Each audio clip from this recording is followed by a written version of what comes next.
Soi sur Europe 1.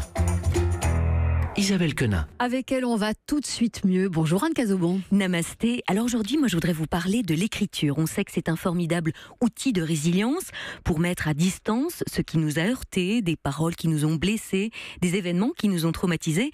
Les écrire dans un carnet, les reformuler avant de les coucher sur le papier peut nous aider en effet à nous réapproprier notre vie tout en mettant à distance les événements qui nous polluent. Alors pour être clair, avec l'idée d'écrire, il peut être intéressant même de se demander pourquoi on écrit, d'être honnête avec soi. Parce qu'il y a 3 raisons pour lesquelles on prend la plume ou le clavier.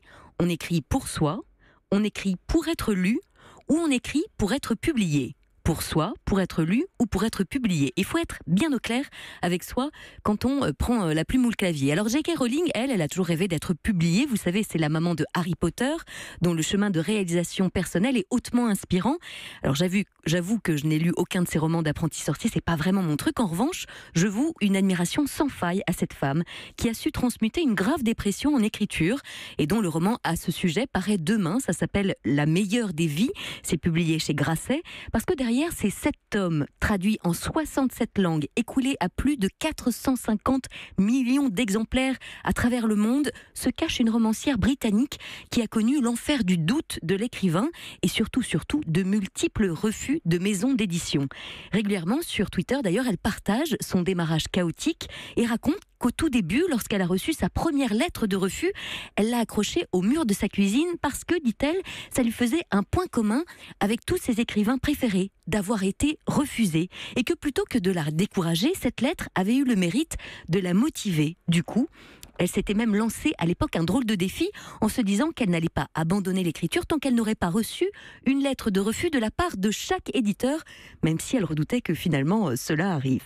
Elle raconte également sur le réseau social qu'à l'époque, jeune mère célibataire, obligée de venir écrire dans un pub crasseux, à la moquette qui colle, à l'odeur de fish and chip, parce que sa chambre de bonne n'était pas chauffée, elle aurait adoré que quelqu'un rentre en coup de vent, se plante devant sa table, au pied de laquelle dormait dans un couffin son enfant, et lui dise « Hey, c'est pas parce que vous ne trouvez pas de public que votre travail n'a pas de valeur ». En développement personnel, j'aime bien cette phrase qui nous invite à être l'adulte dont on aurait eu besoin plus jeune, à soutenir celui ou celle que nous aurions été. C'est la classe des gens qui arrivent à se réaliser pleinement et qui n'oublient pas d'où ils viennent, ni le chemin parcouru, les années de frustration, de patience qu'il aura fallu traverser pour y arriver, et les petites phrases, les leçons de la vie qui les y aura aidés.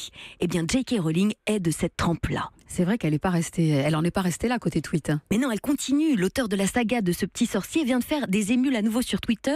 Un jeune homme, lui, a tweeté « J'aimerais écrire comme J.K. Rowling ou Stephen King, mais c'est trop dur pour moi. Je suis démotivé, je ne finirai jamais mon livre. » Alors on imagine aisément J.K. Rowling en ce moment en pleine promo de son nouveau livre, qu'elle n'a pas une seule seconde à accorder à des bouteilles à la mer lancées par des écrivains en herbe sur Twitter. Eh bien pas du tout. C'était sans compter sur l'élégance de cette femme qui lui a donc répondu dans un tweet « N'écris pas comme moi, écris plutôt à ta sauce, personne d'autre que toi ne peut le faire, alors finis ce livre. » Parce que, et c'est là l'un des autres enseignements de J.K. Rowling, toujours finaliser ses projets même si personne ne vous lit. Il y a tant de fois au début des années 90, dit-elle, où j'aurais eu besoin que quelqu'un me dise ça. C'est un très bon conseil pour de nombreuses raisons. Vous êtes en train de travailler sur quelque chose et vous pensez « personne ne va le regarder, le lire ou l'écouter ». Eh bien finissez-le quand même. Et vous, où en êtes-vous de ce roman, de cette histoire commencée il y a des années? Et si enfin vous commenciez à finir?